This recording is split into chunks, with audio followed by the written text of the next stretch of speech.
सभी मित्रों को कार्तिक मास की पूर्णिमा की हार्दिक शुभकामनाएं।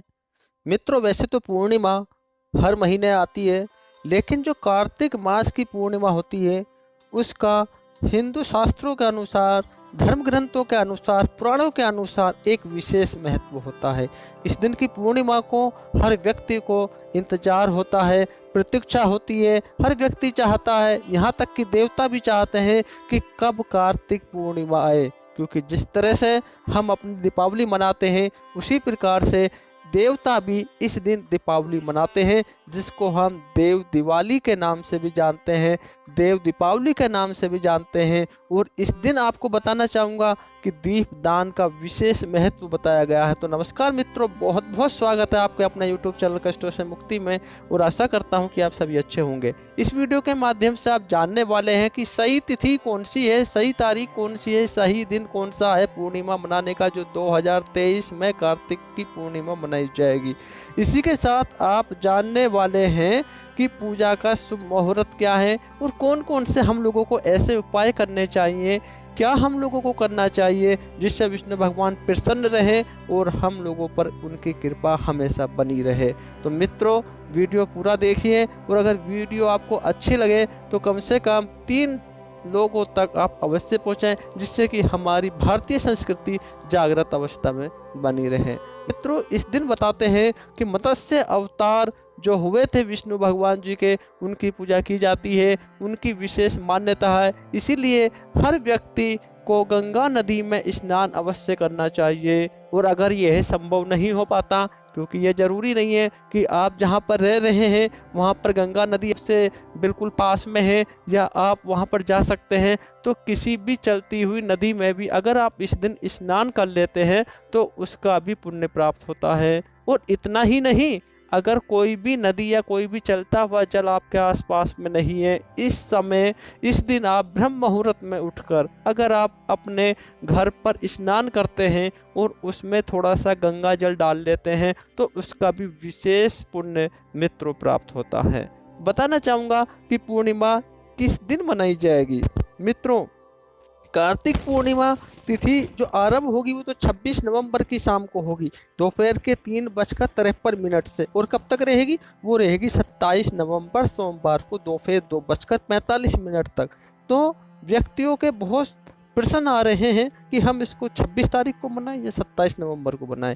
मित्रों, जो व्रत की पूर्णिमा होती है आप जानते ही हैं, एक दिन पहले मनानी शुरू कर देते हैं हम लोग। क्यों मनानी शुरू कर देते हैं? क्योंकि हम जो चंद्रमा को जल देते हैं, जल अर्घ देते हैं, तो वो रात्रि में जब 26 नवंबर की शाम को पूर्णिमा आ रही है तो पूर्णिमा का चंद्रमा हमको देखने को मिलेगा। तो अगर हम व्रत रखना चाहते हैं तो हम 26 नवंबर को व्रत रख सकते हैं। वहीं पे कुछ व्यक्ति अगर 26 नवंबर में व्रत नहीं रख सकते या व्रत नहीं रखते हैं तो 27 नवंबर में भी व्रत रख सकते हैं। वो किस लिए? क्योंकि उदया तिथि को मानते हुए हम 27 नवंबर में भी पूर्णिमा मनाएंगे। लेकिन जो स्नान दान आदि की पूर्णिमा है वो 27 नवंबर को ही मनाई जाएगी। इस दिन विष्णु भगवान की पूजा की जाती है, सत्यनारायण की कथा घर घर में की जाती है। और मित्रों, आपको बताना चाहूँगा कि सत्यनारायण की कथा हमें अवश्य ही पूर्णिमा के दिन सुननी चाहिए। अब अगर पंडित जी अवेलेबल नहीं हो पाते हैं, उपलब्ध नहीं हो पाते हैं समय से, या समय से नहीं आ पाते हैं, क्योंकि आजकल हर व्यक्ति ये चाहेगा कि पंडित जी हमारे घर में आए, वो सत्यनारायण की कथा करें। लेकिन अगर आपकी या तो इतनी सामर्थ्य नहीं है, या फिर पंडित जी के पास में टाइम नहीं है, या फिर आप बुला नहीं पाते हैं, तो और भी माध्यम है आपके पास में कथा श्रवण करने का।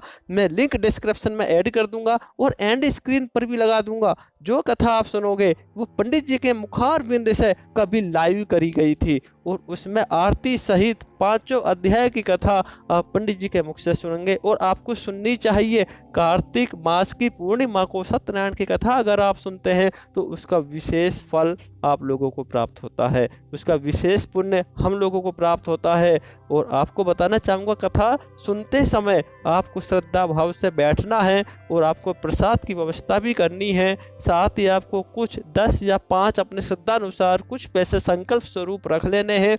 कथा और आरती के बाद आपको वे पैसे उठा के रख देने हैं। फिर जब आपका मौका लगे तो आपको मंदिर में जाके उन पैसों का दान कर देना चाहिए। मित्रों, इस दिन दीपदान का भी विशेष महत्व बताया गया है, क्योंकि हम कहते हैं देव दिवाली इस दिन को, और इस दिन हमको किसी भी नदी के किनारे पर जाकर, सरोवर के किनारे पर जाकर, चलते हुए पानी के किनारे पर जाकर कम से कम 5 या 11 दीपक अवश्य प्रज्वलित करके आने चाहिए, क्योंकि दीपदान का विशेष महत्व बताया गया है। और मित्रों, जो हम दीपदान करते हैं दीपावली वाले दिन और नरका चतुर्दशी वाले दिन और धनतेरस वाले दिन, उसका पुण्य हम लोगों को तभी प्राप्त होता है जब हम पूर्णिमा के दिन भी दीपदान करते हैं। तो इसका विशेष महत्व बताया गया है। इसी के साथ हम तुलसी जी की पूजा करते हैं। दीपदान करते समय हमें तुलसा जी के पास में, तुलसी के पौधे के पास में भी